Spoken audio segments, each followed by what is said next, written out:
Vous raisonnez comme il y a 40 ans. Ah. Bon, vous me connaissez, hein, évidemment, je ne pouvais pas passer à côté de cette actualité. Hein, il fallait qu'on en discute, il fallait qu'on en parle, d'autant plus que le The Event, c'est quand même un événement autour des streamers. Étant moi-même streamer, je l'ai regardé, ça me touche personnellement. Et en plus, le fond du sujet est hyper intéressant, finalement. Hein. Et je pense que, on va dire, hein, ma petite vision de la chose... de la part d'un petit Belge, hein, vous savez, votre petit voisin, chers amis français, qui est là et qui est dans son petit royaume de Belgique. Je me suis dit que peut-être que mon opinion pourrait vous intéresser ou en tout cas vous amener une certaine réflexion. Évidemment, vous savez très bien que je ne vais pas m'arrêter là, je vais essayer de vous donner un petit peu plus que juste mon opinion. Mais bref, en tout cas, on va revenir un petit peu sur... ce qui est arrivé dans l'actualité de ce week-end pendant ce The Event 2022, là où, comme d'habitude, alors déjà avant le The Event, il y avait des dramas qui avaient explosé, hein, je pense que vous pourrez tout retrouver sur la chaîne de Psychodélique si ça vous intéresse. Moi je suis pas rentré dans les détails, je trouve que c'est pas forcément hyper intéressant, enfin il y avait des aspects intéressants mais tout n'était pas intéressant. Bref, là... on va surtout parler de ce qui se passe, évidemment. À chaque The Event, il y a son petit drama, il y a son petit côté... sa petite étincelle, quoi. Et du coup, on va en parler de cette fois-ci. On va revenir un petit peu sur tout, hein, du début à la fin. Et on va en discuter, on va échanger. Bien sûr, je vous invite à être... poli et courtois dans les commentaires, je vous aime, bisous, allez, à bientôt. Si j'ai les cheveux évidemment dégueulasses, hein, comme d'habitude, déjà j'ai les cheveux dégueulasses, hein, de manière générale, mais là je viens de les laver, donc soyez indulgents, bref, ils sont pas mieux, ils sont pas pires que d'habitude, vous commencez à connaître, on rentre dans le vif du sujet, et tout commence avec ce petit tweet posté le 11 septembre, nous sommes le 14, donc c'était le dimanche 11 septembre, un peu avant, et voilà, 9h, à 9h30 du soir, donc on va dire quelques heures avant la fin du The Event. Donc pour résumer, le The Event est un événement caritatif rassemblant une cinquantaine de streamers autour d'une cause. Cette année, c'était l'écologie, hein, et donc ces streamers essayent de lever des fonds pour des associations, et ici c'était 4 associations écologiques, on va dire 4,5 parce qu'il y en avait une qui était sur place mais qui ne recevrait pas un copec de la cagnotte. Événement génialissime organisé par Adrien Nougaret. Si vous ne l'avez jamais vu, je vous invite à aller regarder cet événement. C'est quand même assez exceptionnel et j'admire en tout cas le fond et l'organisation de cet événement. Évidemment, qui dit événement qui fait beaucoup parler de lui, puisqu'il a quand même su lever 10 millions d'euros, il y avait Alain Chabat en invité quand même, hein. Eh bien, qui dit gros événement, dit intervention politique et médiatique. Et Emmanuel Macron a posté donc ceci, mettez votre casque, bien sûr, nous allons écouter. The Event, bonsoir. Bonsoir. Bravo à tous parce que vous êtes une fois encore au rendez-vous des défis que vous vous êtes lancés. Merci. En défendant une cause, l'écologie. Ça, c'est beau. Une cause que je partage, sur laquelle on va continuer de faire et surtout d'aller beaucoup plus vite. Et en soutenant non pas une association, mais 5 associations cette année. On en a vécu les conséquences directes cet été avec la sécheresse, les feux. Mais ça n'est plus un sujet de débat, mais d'action, de mobilisation. Et donc merci de vous mobiliser avec The Event pour justement nous battre, pour limiter les émissions et répondre à ces dérèglements climatiques qui sont déjà là. La deuxième raison d'être de ce message, c'était aussi vous donner des nouvelles, des rendez-vous sur lesquels je... Alors, justement, donc, je vais dire jusqu'à présent, bon, c'est déjà, vous allez voir, assez emmerdant parce que effectivement, il soulève que, franchement, il applaudit ses streamers et voilà, cette volonté finalement d'améliorer les choses, de se battre pour le réchauffement climatique, etc. Et vous allez le voir que les streamers sont pas très contents déjà de cette partie-là de son intervention. Mais je pense, honnêtement, personnellement, je trouve que c'est vraiment pas le pire, parce que vous voyez, il reste encore 1 minute à peu près de vidéo, et on se dit, mais attends, là il a dit tout ce qu'il avait à dire, pourquoi est-ce qu'il continue? Mais Mais Manu, mais qu'est-ce que tu veux nous dire? Et pour moi, c'est un peu problématique ce qu'il va continuer à dire. Écoutons. Je m'étais engagé il y a quelques mois lorsque les acteurs de l'e-sport étaient venus à l'Elysée et m'avaient demandé de mobiliser la France pour qu'on soit au rendez-vous. Alors, je voulais vous donner des nouvelles. La France accueillera 2 grands événements internationaux exceptionnels en 2023 et en 2024. Dès l'année prochaine, en 2023, au mois de mai, c'est la nouvelle que je voulais vous annoncer, le Blast TV Major Counter-Strike se tiendra à Paris. Le tout premier Major de Counter-Strike organisé en France, et ce sera à l'Accor Arena à Paris, dans moins de 10 mois donc. Ça, c'est la première nouvelle. Bon, alors, c'est pas pour vous. C'est pas pour vous, hein. Que vous soyez vieux, jeune, que vous soyez fan d'e-sport ou non. Est-ce que au final, c'est pas un peu déjà chiant, là? Est-ce qu'il n'y a pas un moment où on se dit ah putain, je vois pas trop le rapport avec le The Event. Ok, tu sais, on parle de l'écologie, de lever des fonds et tout à coup, là, tu dis hey, d'ailleurs, les gamers, hey, j'ai une bonne nouvelle pour vous. Parce que non seulement je suis un président qui se préoccupe de l'écologie, mais en plus, je suis un président cool. Bon, en fait, bon, je le dis un petit peu en rigolant, hein. Mais mais je trouve ça un petit peu, je vais le dire comme ça, mais je trouve ça un petit peu ridicule et très mal placé de parler de ça à ce moment-là. Pour moi, il y a vraiment quand même, voilà, il aurait pu faire soit une autre vidéo, la séparer quoi, soit il aurait pu l'annoncer à un autre moment, mais l'annoncer le soir du The Event, où ils se battent pour une cause, où ils essayent, on va dire, parce que justement Zerator, alias Adrien Nougaret, donc l'organisateur de l'événement, avec Dash, son partenaire, eh bien, ils essayent de faire en sorte, par exemple, que dans l'événement, il n'y ait pas de publicité pour des marques, donc il n'y ait pas de sponsors qui sont mis en avant en même temps que l'événement. Ils font en sorte, on va dire, de garder une image un peu, je vais dire comme ça, mais un peu pure de l'événement, la plus pure possible, pour vraiment que l'événement soit finalement un événement purement caritatif et fait par les streamers parce qu'ils en ont envie, parce qu'ils ont vraiment envie de se rallier pour une cause, et pas finalement de toucher un petit billet par-ci par-là, ou voilà. Donc il y a vraiment une idée derrière cet événement où on essaye quand même de faire au mieux avec ce qu'on a, et on le fait parce qu'on y croit, pas juste parce qu'on sera affiché, pas juste parce que... Et c'est pour ça d'ailleurs que je pense que beaucoup de gens respectent et que beaucoup de gens rêveraient de participer au The Event d'ailleurs, parce que les causes sont magnifiques et que t'as juste envie de faire comme eux et de te défoncer pour finalement récolter de l'argent comme ça. C'est un côté assez beau. Et donc tout à coup Emmanuel Macron qui nous parle en fait de l'e-sport en même temps que du réchauffement climatique. Bon, moi j'aurais pas fait ça perso. Je sais qu'elle était attendue par beaucoup. La deuxième, c'est qu'en 2024... c'est une autre compétition mondiale que nous accueillerons. Zerator s'en souvient, on en avait parlé et il avait lancé le défi. En 2024, la France accueillera donc les premiers Trackmania Games. Et surtout, on va mobiliser tout le monde pour qu'autour des Jeux Olympiques, l'e-sport soit pleinement mobilisé, que vous toutes et tous soyez aussi des acteurs à plein. Mais avec ces Trackmania Games, on aura des champions venus du monde entier qui seront en France, à Paris, pour cette compétition. Voilà les 2 petits messages que je voulais vous passer en 2 minutes. Merci et bravo, je compte sur vous ce soir, comme d'habitude. Et 2023-2024, la France sera au rendez-vous. Bonne... Vous voyez ce que je veux dire? Je sais pas si vous le ressentez aussi, bien sûr. Donnez votre opinion en commentaire, comme d'habitude. Mais moi, je trouve que en fait, cette intervention, autant déjà... Alors déjà, je vais vraiment revenir sur la première partie de l'intervention. Mais je trouve que déjà, dans cette vidéo, la seconde partie est très problématique. Parce que... What the fuck, en fait? What the fuck? Avec quoi tu viens, mec? T'as des mecs qui sont en train de se battre pour essayer voilà, de lever des fonds, etc. Rien à voir finalement, je veux dire, le jeu vidéo dans ce The Event est secondaire, l'e-sport est secondaire, enfin, vraiment, le sujet principal, c'est quand même la cause, en essayant évidemment d'offrir du divertissement et tout, mais c'est de se défoncer pour une cause.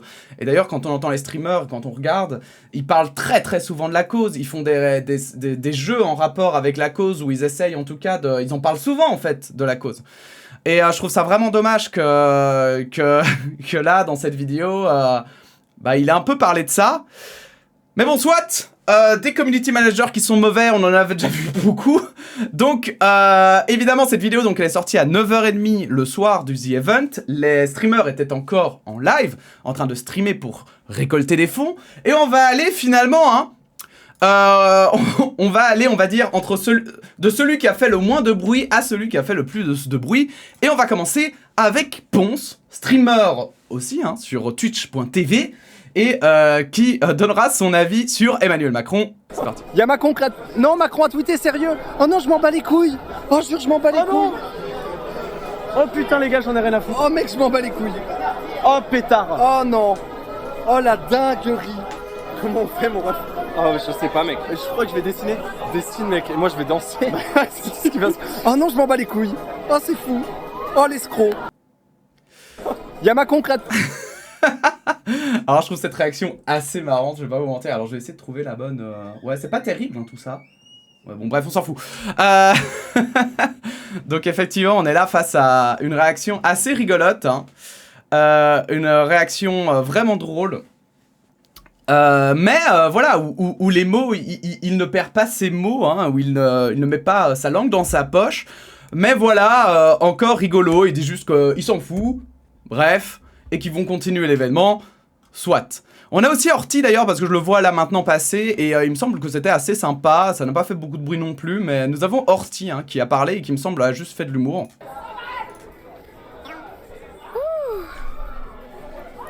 Merci fuck Macron pour les 5 euros. J'ai eu plein de dons, mais j'avais envie de lui lire que celui-là. Parce que 5 euros c'est beaucoup quand même, il faut le rappeler hein.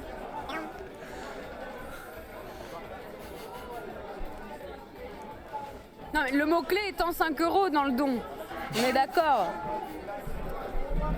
Ah, on est d'accord. Bien sûr, Horty, nous te croyons. Le mot-clé dans ce don, c'est vraiment les 5 euros. Parce qu'il n'y a pas de petits dons, comme il le répète. Bon, j'ai trouvé ça assez marrant. Ça n'a pas fait beaucoup d'émules non plus, parce qu'au final, c'est un peu détourné. Hein. On se croirait un petit peu à l'époque, vous savez... Enfin, elle a préféré jouer la sécurité et on se croirait un peu à l'époque, vous savez, où ils écrivaient des romans, mais ils pouvaient pas parler du roi, et donc du coup ils faisaient des censures, mais alors du coup ils parlaient pas du roi, ils parlaient du renard ou du loup, des choses comme ça.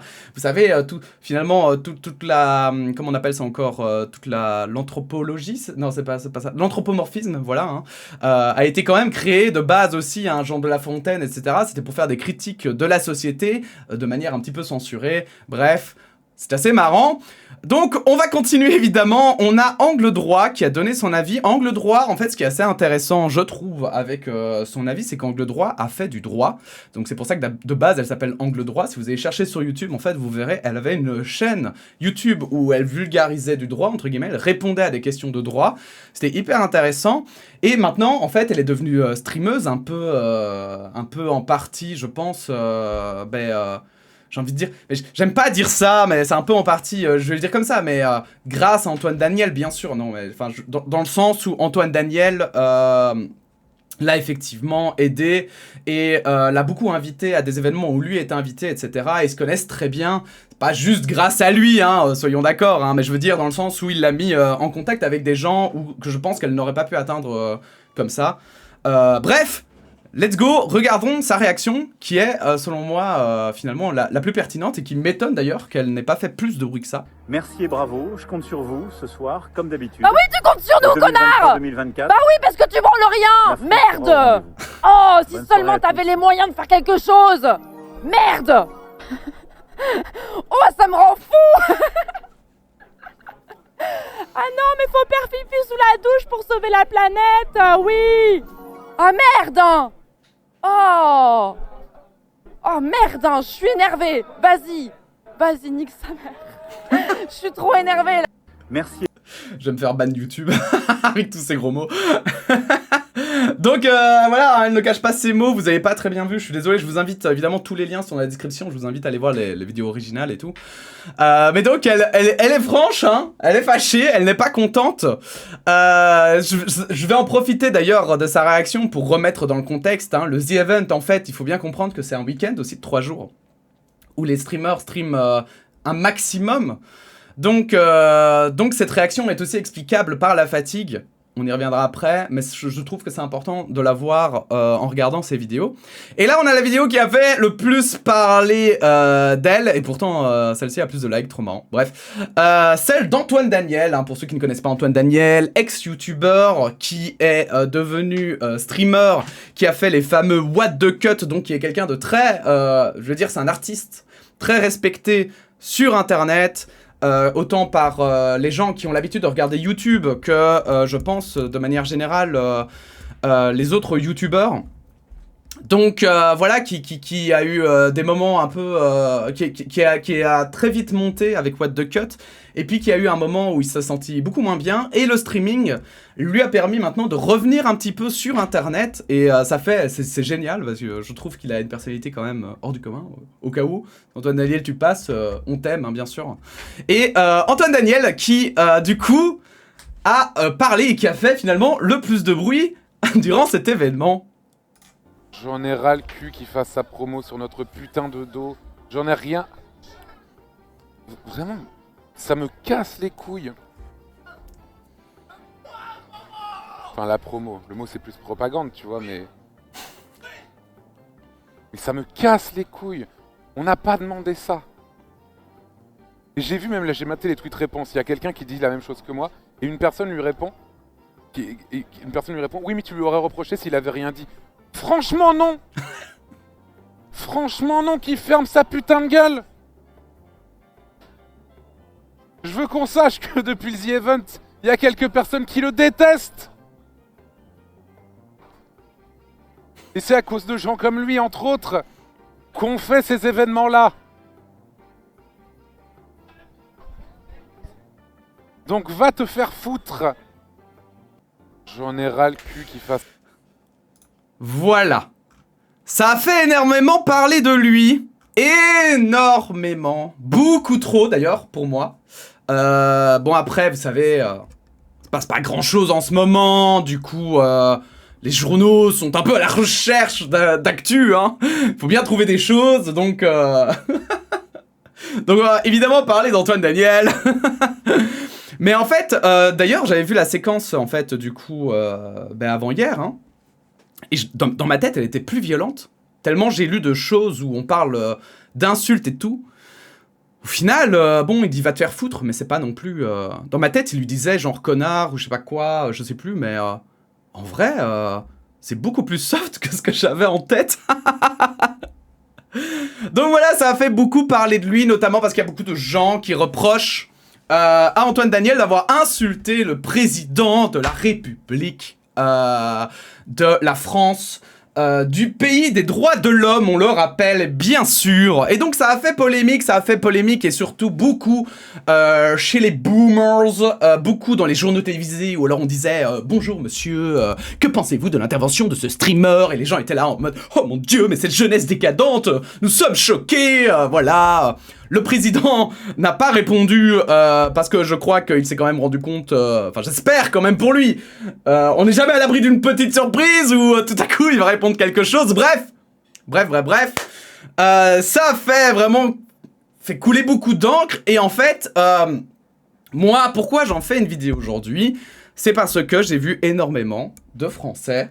Alors on va faire une petite pause, on va voir, il a répondu, il a été interviewé sur sa réaction hier je pense, et il a donné plus d'éléments par rapport à sa réponse, mais en tout cas c'est surtout parce que j'ai vu beaucoup de gens répondre et réagir sur Twitter, que ce soit des jeunes ou des vieux d'ailleurs, hein, parce que je dis boomer un peu en rigolant, mais en vrai là c'était un peu des jeunes et des vieux qui étaient là en mode waouh, mais c'est le président, il faut du respect, on peut pas l'insulter comme ça, on peut pas dire des choses pareilles, c'est quand même le président, c'est notre petit Manu là qui est dans notre cœur et on l'aime.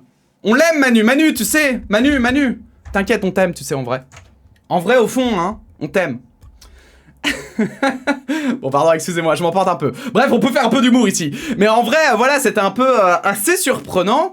Et donc, il a réagi par rapport à ça. Il en a parlé hier sur l'émission Popcorn, une émission d'un autre streamer hein, qui s'appelle Domingo, et qu'il a interviewé par rapport à ce sujet. Et on va voir sa réponse. Et puis après, on va faire un mini bilan. Un peu, ça fout la pression, on va pas se mentir, parce que je pensais pas que ça serait à ce point. Ouais, parce que c'est du coup, t'es dans des articles médias justement qui parfois font des approximations, top tendance Twitter, etc. Il y a un peu la totalité. C'est vrai que t'avais réagi à Marc Rebillet. Ouais, bien sûr, que j'avais l'impression de vivre un peu le truc qu'il avait vécu il y a 2 semaines ou je sais plus quoi, mais c'était un peu ça. Mais en tout cas, je tiens à le dire, je regrette pas ce que j'ai dit. Je vais revenir un petit peu en arrière, mais pour revenir sur ce tweet, donc Marc Rebillet, si vous n'avez pas suivi, c'est un chanteur qui a fait un concert il y a genre 2 semaines, je crois, quelque chose comme ça. Et ce chanteur, en fait, dans son concert, a dit « Fuck Macron, va te faire foutre » ou des choses comme ça. Et en fait, il y avait Macron qui, je crois, si je me souviens bien, était dans la salle. Et ça n'a pas plu à l'organisation qui a coupé son micro, qui a fait tout un scandale et qui a même pas voulu payer l'artiste alors qu'il avait fait son concert. Après son concert, il n'a pas voulu payer l'artiste en lui disant « Bah non, voilà, vous avez insulté le président, c'est non, c'est niette, cassez-vous ».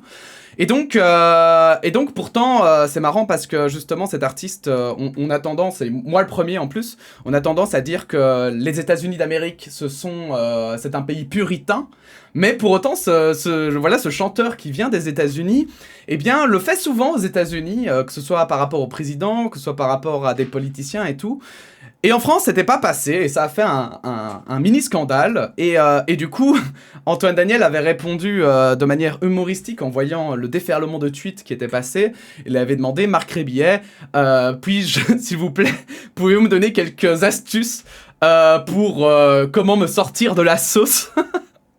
Antoine Daniel, toujours avec son humour, que personnellement j'adore.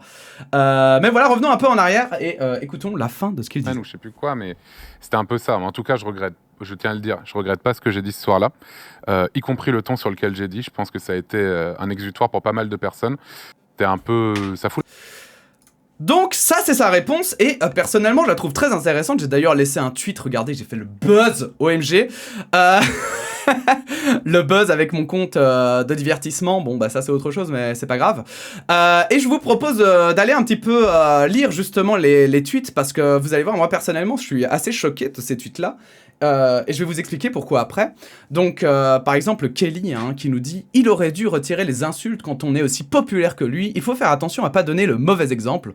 Il y a le fond et la forme de dire les choses. Si Shepard l'a très bien fait. » je vais lire surtout les commentaires hein, qui soutiennent, parce qu'on voit ici par exemple les larmes de ces connards de macronistes est un véritable régal.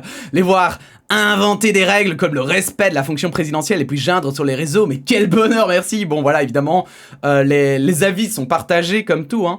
Mais voilà, j'étais assez surpris de voir quand même ce genre dans le commentaire. Chacun est libre, comme dit François Gognet, chacun est libre de son opinion, et heureusement qu'en France c'est le cas. Maintenant, les mots ont un sens et les mots choisis n'étaient pas anodins.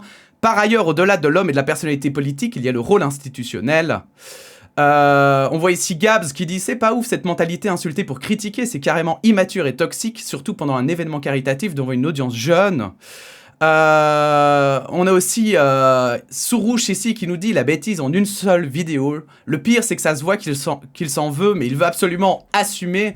Désolé bro. » Alors, désolé mais c'est marrant parce que bro... Antoine Daniel et avec Étoile, un autre streamer encore, eh bien, il se dit souvent « bra » pour rigoler, donc le fait qu'il l'appelle bro, c'est assez marrant. Bref, désolé bro, mais si t'assumes ça, c'est que t'es pas hyper smart, hein, mais tranquille, t'as le droit, comme tous ces gens que tu critiques à longueur de journée sur Twitter. On a aussi Dominique G qui nous dit « Donc ces gens pourrissent la planète avec leurs ordinateurs, branlent rien dans la vie, insultent le président, mais quelle misère !» Alors, d'ailleurs, moi j'aimerais faire une petite parenthèse sur les ordinateurs. Et d'ailleurs, encore un point avec Psycho où je suis pas d'accord avec lui. Mais effectivement, alors Psycho en plus il s'y connaît mieux que moi, donc peut-être que ce serait intéressant qu'un jour j'ai un échange avec lui là-dessus, si j'en ai l'occasion, ça pourrait être cool.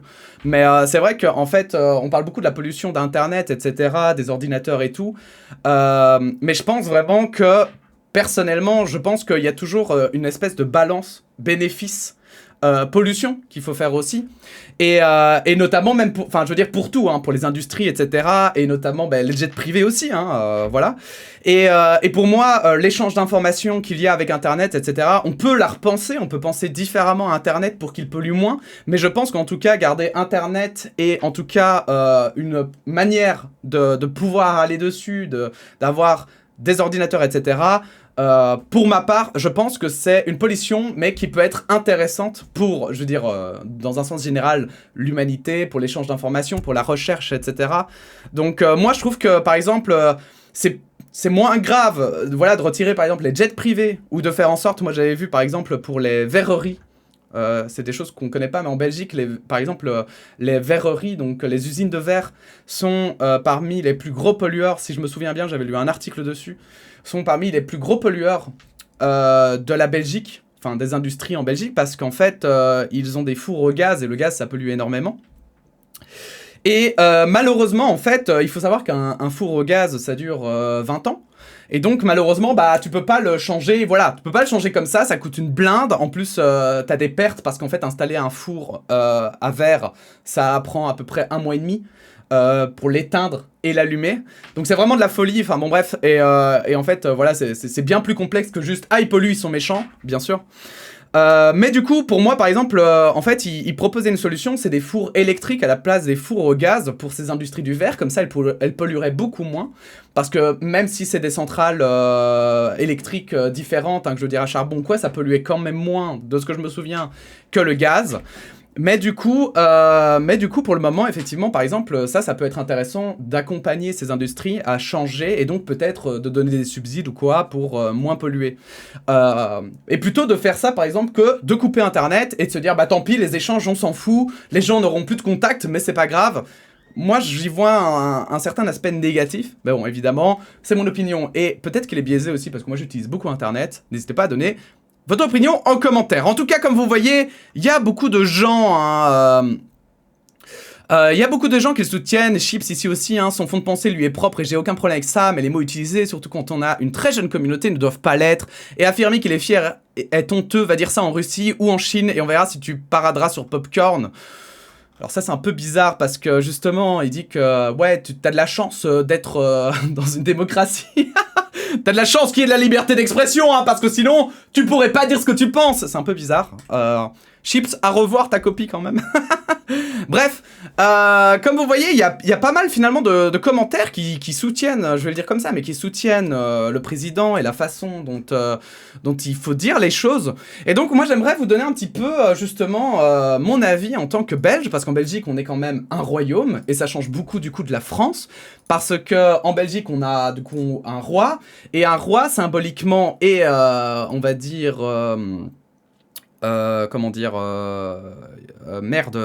solennellement, voilà, a plus d'importance qu'un président. Il y a beaucoup plus... historiquement, les rois avaient beaucoup plus de respect, entre guillemets, que les présidents, et je trouve que c'est intéressant de revenir un petit peu là-dessus, et sur cet historique, parce que le débat en Belgique, il est déjà arrivé souvent, et je pense qu'un scandale, avec des gros guillemets comme ça, comme c'est arrivé en France, ce serait jamais arrivé en Belgique. Et pourquoi en fait ce serait jamais arrivé en Belgique? Parce que justement en Belgique, il faut savoir qu'il y a toute une partie de la population qui trouve que le roi est juste inutile. Donc le roi est déjà un peu sur la sellette, pour être tout à fait franc. En fait, il faut savoir que le précédent roi, qui était, si je dis pas de bêtises, Albert II, si je me souviens bien de mon histoire. Et Albert II, en fait, avait fait beaucoup parler de lui, notamment parce qu'il avait une fille illégitime qu'il n'a pas reconnue pendant à peu près 40 ans avant que la justice, finalement, lui donne tort. Il a notamment aussi un prince, son frère, il me semble, qui était juste, on peut le dire, un enfoiré, voilà, un enfoiré et qui notamment par exemple avait fait un scandale quand il avait offert des glaces. Il avait été chez un glacier, il avait pris les glaces, il les avait offerts à des enfants, il avait payé le glacier, et puis quand la caméra se tournait vers quelqu'un d'autre, pas de bol, l'angle de la caméra, même s'il filmait quelqu'un d'autre, on voyait toujours le magasin de glace derrière, et le prince, alors qu'il est pété de thunes, il avait été chez le glacier, demander de récupérer son fric. voyez ce que je veux dire? Et donc du coup voilà, ce genre de comportement ont fait que effectivement petit à petit, bah les gens se sont dit non mais merde, ok, le roi c'est le roi, mais si je trouve que le roi il fait de la merde ou que le prince fait de la merde, j'ai le droit de lui dire que c'est un con. Voilà, globalement. Et du coup en fait, ce qui est assez amusant je trouve en Belgique, c'est que justement c'est le fait que le roi puisse être ouvertement critiqué, et vous allez voir, on va revenir parce que c'est même maintenant constitutionnel, qu'on peut critiquer le roi. Eh bien, ça a un peu déteint sur la politique, parce qu'il faut savoir que les politiciens belges, du coup, sont, si vous voulez, c'est très important en Belgique, la séparation entre la royauté et la démocratie, si vous voulez. En fait, le roi n'a vraiment un rôle que de représentant de la Belgique, quasiment. Il a encore des petits rôles mineurs, comme par exemple, il doit signer toutes les lois, etc. Mais au final, il a un rôle plus protocolaire, c'était ça que je cherchais tout à l'heure, qu'autre chose, et les politiciens en fait font tout pour se démarquer du roi, et notamment une manière de se démarquer du roi, c'est de accepter la critique, même virulente, même dite sur un ton qui n'est pas censé être un ton correct, etc. Et c'est pour ça que je trouve ça hyper intéressant en fait de le comparer avec la France, parce que quand je lis tous ces commentaires, j'ai vraiment l'impression de lire des gens qui sont sous une royauté et qui voient le président finalement un petit peu comme quelqu'un de supérieur, quelqu'un qui a finalement un statut qui lui permet d'échapper finalement à la critique, aux insultes. Et encore parce qu'on dit insulte, mais en vrai, Macron va te faire foutre. Je suis désolé, alors moi je peux le dire, attention si vous êtes français, vous avez vu ce sera drama. Moi je suis belge, je peux le dire, hein, faites attention. Hein. Acceptez-le, je suis belge, pas de bol pour vous. Mais en fait, je trouve que dire Macron va te faire foutre, c'est... Allez, franchement, c'est pas si méchant non plus, quoi. Il a pas insulté ses grands morts, sa famille, sur 10 générations, enfin, faut se calmer un petit peu. Il a pas dit Macron c'est ma salope, par exemple, bon, vous voyez ce que je veux dire? Non, il a juste dit Macron va te faire foutre, sur en plus un excès de colère. Et personnellement, en plus, je suis totalement d'accord avec sa ligne directrice, où il dit que c'est un exutoire, et c'est vrai que ça fait du bien. Ça fait du bien d'entendre des gens qui osent dire à un président, écoute, je trouve que ce que tu fais, c'est de la merde. Et je trouve que là, ce que tu viens de me faire, hein, c'est tellement irrespectueux que moi, je vais te dire, va te faire foutre. Et c'est là aussi où il y a des gens qui m'ont souligné, mais oui, mais dis, t'as une chaîne où tu promeus effectivement la discussion, le débat, etc., calmement, etc., où tu n'autorises pas les insultes, où aussi, justement, on va dire de manière générale aussi, la gauche essaye de faire semblant qu'il faut avoir une manière de parler correcte, etc., d'avoir une tenue particulière. Et c'est là où j'aimerais réagir, c'est que, oui, c'est vrai, bien sûr, pour moi, effectivement, pourquoi sur cette chaîne, par exemple? Parce que je trouve, en fait, totalement légitime ces arguments, et pourquoi sur cette chaîne, en fait, je ne laisse pas la place aux insultes, mais je laisse la place seulement, finalement, aux commentaires posés, aux commentaires d'échange, etc. Mais c'est parce qu'en fait, ici, on n'est pas, justement, je vais le dire comme ça, mais on n'est pas des stars d'Internet. Nous ne sommes pas des gens, enfin je veux dire, même que ce soit d'internet ou d'autres choses, hein. Finalement, on est un peu des citoyens, entre nous, qui essayons d'avancer et d'aller vers la vérité. Mais on n'a pas de stature, je veux dire, normalement, on n'est pas censé avoir de stature politique, etc. Beaucoup d'entre vous êtes anonymes, je ne vous connais pas, vous me connaissez, mais je ne vous connais pas. Et encore, je dis vous me connaissez, mais voilà, vous me connaissez au travers de mes vidéos. Et en fait, c'est pour ça qu'en fait, ici, on ne peut pas permettre, évidemment, de juste dire des insultes.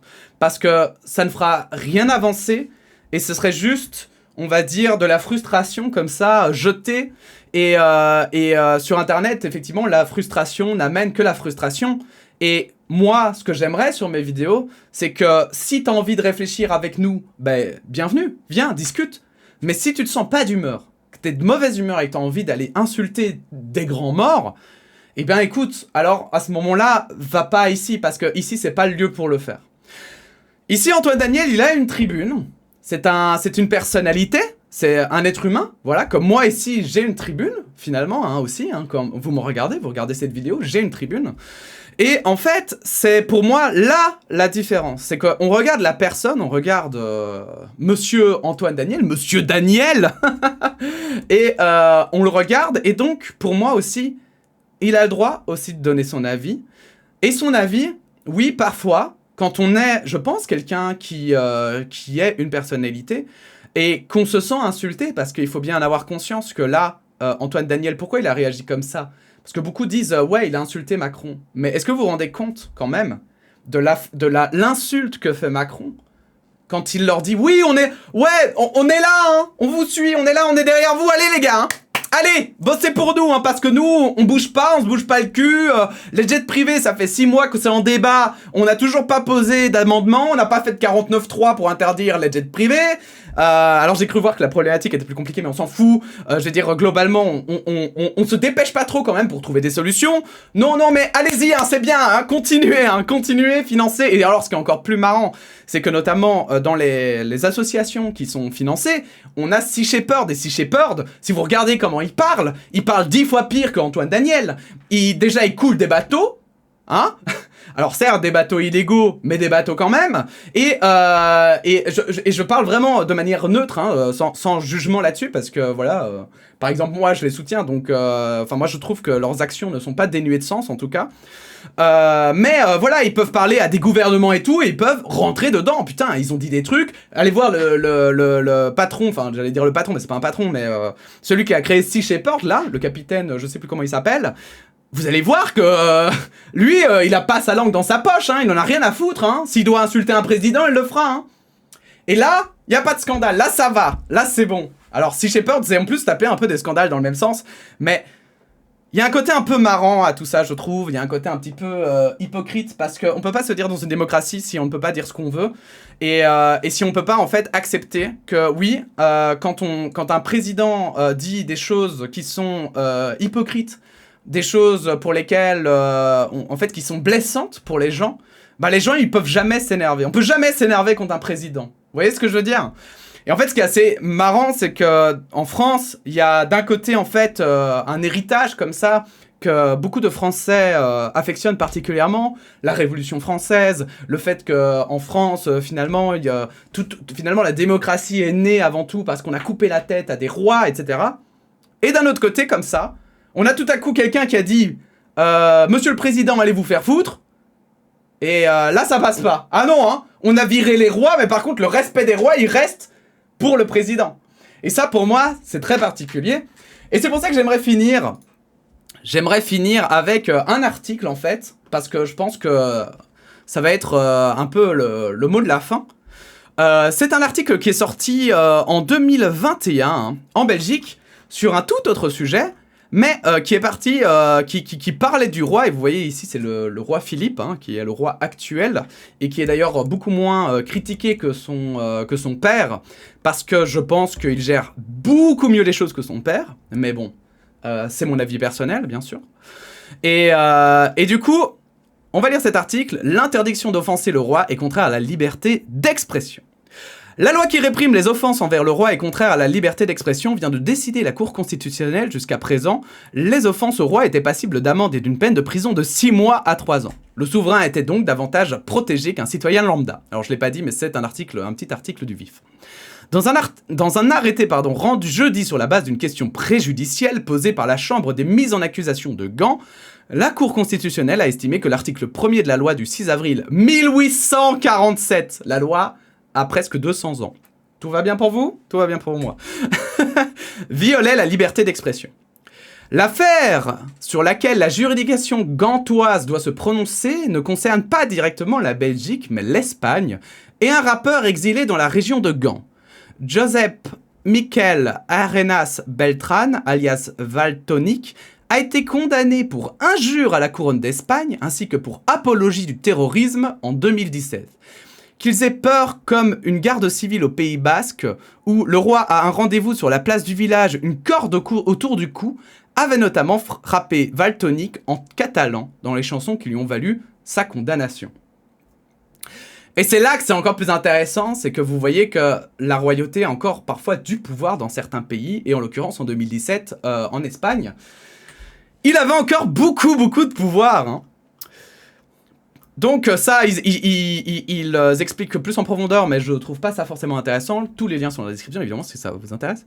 Pour s'assurer de la constitutionnalité de la loi, très ancienne, et de sa compatibilité avec la Convention européenne des droits de l'homme, elle a interrogé la Cour constitutionnelle.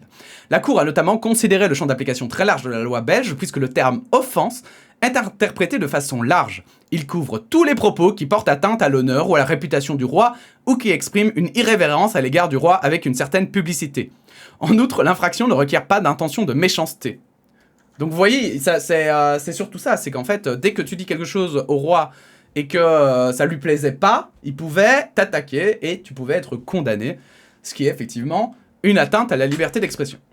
Cette disposition réprime les offenses envers le roi d'une peine de prison particulièrement lourde, à savoir de 6 mois à 3 ans de prison, ce qui est en principe contraire à la liberté d'expression lorsque la peine est infligée en raison d'opinions exprimées dans le cadre d'un débat politique ou d'un débat sur des matières d'intérêt général, indique la Cour dans un communiqué. Et c'est là le point le plus intéressant, une infraction commise dans le domaine du discours politique n'est admissible que dans des circonstances exceptionnelles, souligne la Cour. De même, les objectifs consistant à garantir l'inviolabilité du roi et la stabilité du système constitutionnel ne sauraient justifier que la réputation du roi soit protégée plus largement que celle des autres personnes. En résumé, il n'est pas question de protéger plus le roi qu'un autre citoyen du pays, parce que ce n'est pas parce que quelqu'un dit son opinion même de manière virulente, sauf exception, par exemple des terroristes ou des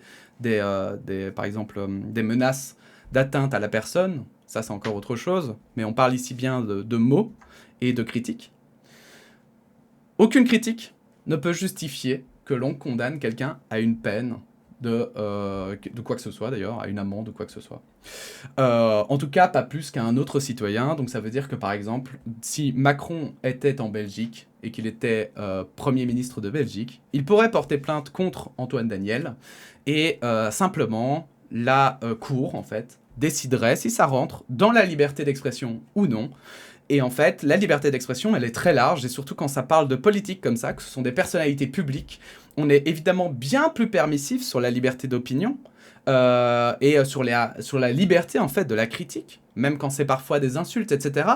Parce que, en fait, on estime que ça fait partie du débat public aussi, de pouvoir dire « Macron, va te faire foutre ». Et c'est là, sur cette magnifique phrase d'Antoine Daniel que l'on va s'arrêter. Bien sûr, je vous invite à partager la vidéo si elle vous a intéressé, à la liker et à la commenter, évidemment, si vous souhaitez peut-être donner votre avis.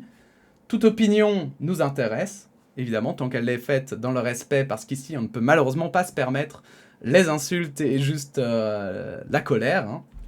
Et puis, eh bien, on se dit à bientôt pour de nouvelles actualités. Voilà. La bise à tous. Off.